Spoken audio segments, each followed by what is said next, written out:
పాకిస్తాన్కి దెబ్బల మీద దెబ్బలు తగులుతూనే ఉన్నాయి అనేక రకాలుగా. ఆఫ్ఘనిస్తాన్ నుంచి, భారత్ నుంచి ఈ దెబ్బలు మాత్రమే కాదు, ఇప్పుడు సొంత దేశాలైనటువంటి గల్ఫ్ దేశాల నుంచి కూడా పాకిస్తాన్కి భారీగానే షాక్ తగిలింది. ఒక్క సౌదీ అరేబియాలోనే 56,000 మందిని ఇప్పటి వరకు పంపించేసింది. అంటే సౌదీ అరేబియా పాకిస్తానీల్ని పంపించేసింది 56,000 మందిని. వీళ్ళు అక్కడికి వెళ్ళి జోబు దొంగలుగా, యాచకులుగా, అలాగే ఆర్థిక ప్రతిష్ఠ దిగజార్చే విధంగా తయారవుతున్నారు. ఈ ఒక్క ఏడాది 2025 జనవరి నుంచి ఇప్పుడు డిసెంబర్ ఇంక పూర్తి అవ్వలేదు, 24,000 మందిని పంపించేసింది సౌదీ అరేబియా. గత ఏడాది కూడా 30,000 మందిని పంపించింది. అలాగే ఖతర్, ఒమన్, అజర్బైజాన్, దుబాయ్ ఈ దేశాలు కూడా వాళ్ళని పంపించేశాయి. దుబాయ్ 6,000 మందిని, అజర్బైజాన్ 4,000 మందిని, ఖతర్ 2,500 మందిని పాకిస్తానీ పౌరుల్ని పంపించేసింది.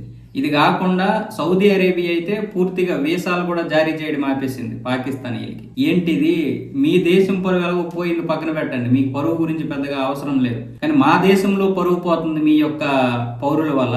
ఇక్కడ జోబు దొంగలుగా మారుతున్నారు, ఏది పడితే దొంగేసేస్తున్నారు. అలాగే ఇల్లు ముందు కూడా భిక్షాటనకు వస్తున్నారు. ప్రతి టూరిస్ట్ ప్లేస్ లో కూడా భిక్షాటన వీళ్ళే చేస్తున్నారు. ఆ భిక్షాటన వల్ల విపరీతంగా మా దేశం పరువు పోతున్నాయని అన్ని దేశాలు పంపించేశాయి. ఏది కేవలం గల్ఫ్ దేశాలు మాత్రమే కాదు, యూరోప్, ఐరోపా దేశాల్లో కూడా వీళ్ళు ఈ విధంగానే భిక్షాటన చేస్తున్నారు. ఇది కాకుండా మన ఏషియా కంట్రీస్ అయినటువంటి థాయిలాండ్ లో కూడా వీళ్ళని 2,500 మందిని పంపించేశారు రిటర్న్. వీళ్ళు వీసాలన్నీ కూడా వేరే వేరే జాబుల కోసం అని చెప్పి అక్కడికి వెళ్ళి కొంతమంది టూరిస్టులు వీసాలు తీసుకున్నారు, కొంతమంది జాబ్ వీసాలు తీసుకొని అక్కడేమొచ్చేసి భిక్షాటన చేస్తున్నారు. దానివల్ల కూడా ఇప్పుడు పాకిస్తాన్ స్పందించింది. ఇందులో మా పరువు కూడా పోతుంది, మమ్మల్ని కూడా చాలా మంది తిడుతున్నారు, నిజమైనటువంటి ఉద్యోగాలు చేయడానికి వెళ్ళినటువంటి వారికి ఇబ్బందిగా మారుతుందని ఇప్పుడు పాకిస్తాన్ ఎంబసీ కూడా స్పందించింది. అంటే ఇంకేం చేయాలి, స్పందించకపోతే తిడతారు కదా, అందుకని స్పందించింది. అంటే అన్ని దేశాల నుంచి కలిపి ఈ ఒక్క సంవత్సరమే దాదాపు 56,000 మంది వచ్చారు ఇక్కడికి. అంటే ప్రతి సంవత్సరం వీళ్ళు వెళ్తున్నటువంటి వారిలో 90% భిక్షాటన కోసమే వెళ్తున్నారంట.